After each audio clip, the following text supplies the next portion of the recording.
How's it going, everyone? I'm Rachel. Today I'm remaking a soap that I made a couple months ago called Raspberry Truffle. So we have tons of wild raspberries growing everywhere here in the Black Hills every July and August. A couple summers ago we had a bumper crop and I harvested 5.5 dehydrated quart jars of raspberries plus almost 20 quart bags. So I'm still tapping into those today, and I wanted to remake this soap with a slightly lower water to lye ratio to help cut down on soda ash, and because this is going to be a 3-tiered cake look, and having it thicken up a little bit faster would be nice for pouring those layers. So the bottom layer is going to be colored with brown mica and cocoa powder, and then the middle layer is going to have a bunch of fresh raspberry puree and a little bit of red mica.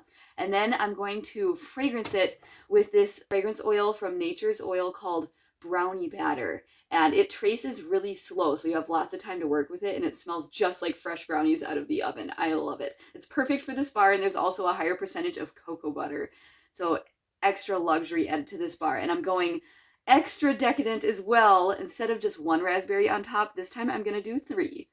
Everything's just over 100 degrees, so let's get this raspberry truffle soap going.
Okay guys, I failed. I did something and I even knew not to do this and I did it anyways. So that raspberry puree was too hot and I think I used too much. So the middle layer volcanoed, it just had nowhere to volcano. So it just kind of collapsed on itself. And then look at this down here. The moisture just kind of bled all over the tray. So I have like this little war scene going on right here. So what I decided to do to salvage part of this is cut the tops into little truffle samples and then the bottoms into brownie soap. Hooray! So I'm gonna remake this batch again. 3rd time's a charm, right? And show you what it's supposed to look like.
I got hit with a wave of amazing chocolate smell as soon as I unmolded this. And I did a little drizzle on top so it looks more like an actual truffle this time.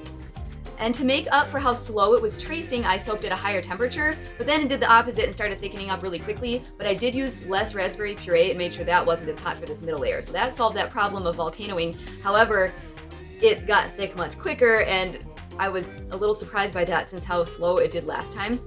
And so I did not get it in the mold in time, and so it did leave some of these little marks on the sides just because of how thick I had to glop it in. That's just how it goes. We'll eventually get this right. You just have to tweak lots of little things until you get it just right. So next time I'll just keep the temperature lower like I did for the second batch, the one that you saw in this video. Resist the urge to eat these, even though they smell and look like chocolate and even have cocoa powder in them. Thank you again for joining me on this fun soap project that we did today. I hope you enjoyed this. Don't forget to like and subscribe, and I will see you in the next one very soon.